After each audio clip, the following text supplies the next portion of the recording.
জনসভায় আজকের প্রধান অতিথি আমাদের রাজনৈতিক অভিভাবক জনাব লায়ন ফারুক রহমান ভাই উপস্থিত আছেন।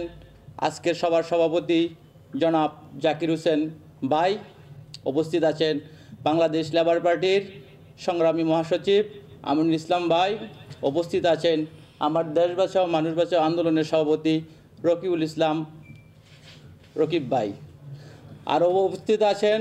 আজকের সভা জাতীয় নেতৃবৃন্দ উপস্থিত আছেন। বাংলাদেশ লেবার পার্টির আমার সহযোদ্ধা ভাই ও বন্ধুরা, সবাইকে আমার পক্ষ থেকে আন্তরিক অভিনন্দন এবং মোবারকবাদ।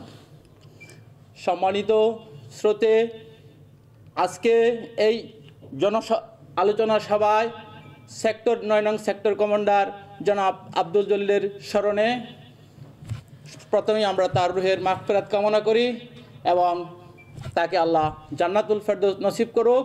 এবং তার জীবনী শিক্ষা থেকে আজকের যে রাজনৈতিক প্রেক্ষাপট আমরা যে শিক্ষা নিয়েছি, বর্তমান আমরা এক ফ্যাসিস্টকে যুদ্ধ করে রাজপথে যুদ্ধ করে বিদায় করেছি, কিন্তু এই ফ্যাসিস্টের দূষররা এখনও রাজত্ব কায়েম করছে বিভিন্নভাবে। এই দূষরদের থেকে বাংলাদেশকে মুক্ত করতে হবে এবং কিছু কিছু এখন উপদেষ্টা দিয়েছে যারা অযোগ্য, যাদেরকে মানুষ ভালোভাবে চেনে না, অথর্ব, এদেরকে অতি দ্রুত অপসারণ করতে হবে। এবং বাংলাদেশ লেবার পার্টি অতীতে আন্দোলন সংগ্রামে রাজপথে ছিল, ভবিষ্যতে থাকবে, এ আশা ব্যক্ত করে আমি আমার বক্তব্য শেষ করলাম। বাংলাদেশ জিন্দাবাদ।